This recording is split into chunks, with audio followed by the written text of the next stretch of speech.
ಪ್ರಿಯ ವೀಕ್ಷಕರೇ, KTN ಕನ್ನಡ ಸುದ್ದಿವಾಹಿನಿಗೆ ಸ್ವಾಗತ. ಚಾಮರಾಜನಗರದಲ್ಲಿ ಶಿಂಷಾ ಕನ್ನಡ ದಿನಪತ್ರಿಕೆಯ ಕ್ಯಾಲೆಂಡರ್ ನಗರಸಭೆ ಅಧ್ಯಕ್ಷರಾದ ಸುರೇಶ್ ನಾಯಕ್ ರವರ ನೇತೃತ್ವದಲ್ಲಿ ಮಾಜಿ ಪರಿಹಾರ ಸಮಿತಿ ಅಧ್ಯಕ್ಷರಾದ ಎಂ ರಾಮಚಂದ್ರ ರವರ ಸಂಯುಕ್ತ ಆಶ್ರಯದಲ್ಲಿ ಬಿಡುಗಡೆ ಮಾಡಲಾಯಿತು.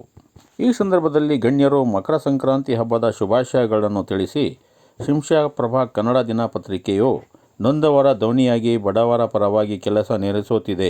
ಇನ್ನೂ ಹೆಚ್ಚಿನ ರೀತಿಯಲ್ಲಿ ಜಿಲ್ಲೆಯ ಜನತೆಯ ನಾಡಿಮಿಡಿತವಾಗಿ ಮುಂದುವರಿಯಲಿ ಎಂದು ಹಾರೈಸಿದರು.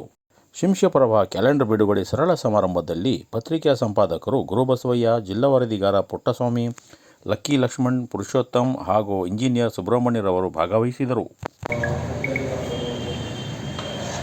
ಸಂಕ್ರಾಂತಿ ಹಾಗೂ ಬೆಳ್ಳಿ ರಂಗಸ್ವಾಮಿಯ ಜಾತ್ರಾ ಮಹೋತ್ಸವ ಇರೋದ್ರಿಂದ ಎಲ್ಲ ಸಮಸ್ತ ಜಿಲ್ಲೆಯ ನಾಗರಿಕರಿಗೆ ನಾನು ಈ ಸಂದರ್ಭದಲ್ಲಿ ಶುಭಾಶಯನ ಕೋರ್ತಾ ಇದ್ದೀನಿ.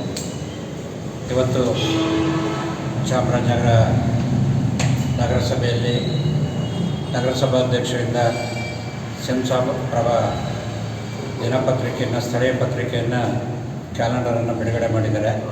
ಇದರ ಜೊತೆಯಲ್ಲಿ ಹೊಸ ವರ್ಷ ಮತ್ತು ಸಂಕ್ರಾಂತಿ ಮತ್ತು ಬೆಳ್ಳಿ ರಂಗಸ್ವಾಮಿಯ ಜಾತ್ರೆ ಇರೋದರಿಂದ ಸಮಸ್ತ ಎಲ್ಲ ಓದುಗರಿಗೂ ಕೂಡ ಶುಭಾಶಯನ ತಿಳಿಸ್ತಾ, ಈ ಒಂದು ಪತ್ರಿಕೆ ಸ್ಥಳೀಯವಾಗಿ ಎಲ್ಲ ಜನಪರ ಕಾರ್ಯಕ್ರಮಗಳನ್ನು ತೋರಿಸೋದರ ಮುಖಾಂತರ ಸ್ಥಳೀಯ ಜನಪ್ರತಿನಿಧಿಗಳನ್ನು ಎಚ್ಚರಿಸುವಂಥ ಕೆಲಸವನ್ನು ಮಾಡಿ ನಾಗರಿಕರಿಗೆ ಅವರಿಗೆ ಸೌಲಭ್ಯ ಸಿಗುವಂಥ ಈ ಪತ್ರಿಕೆ ಮಾಡಲಿ, ಈ ಪತ್ರಿಕೆ ಇನ್ನೂ ಹೆಚ್ಚಿನ ರೀತಿಯಲ್ಲಿ ಬೆಳೆಯಲಿ ಅಂತ ಶುಭವನ್ನು ಹಾರೈಸ್ತೇನೆ.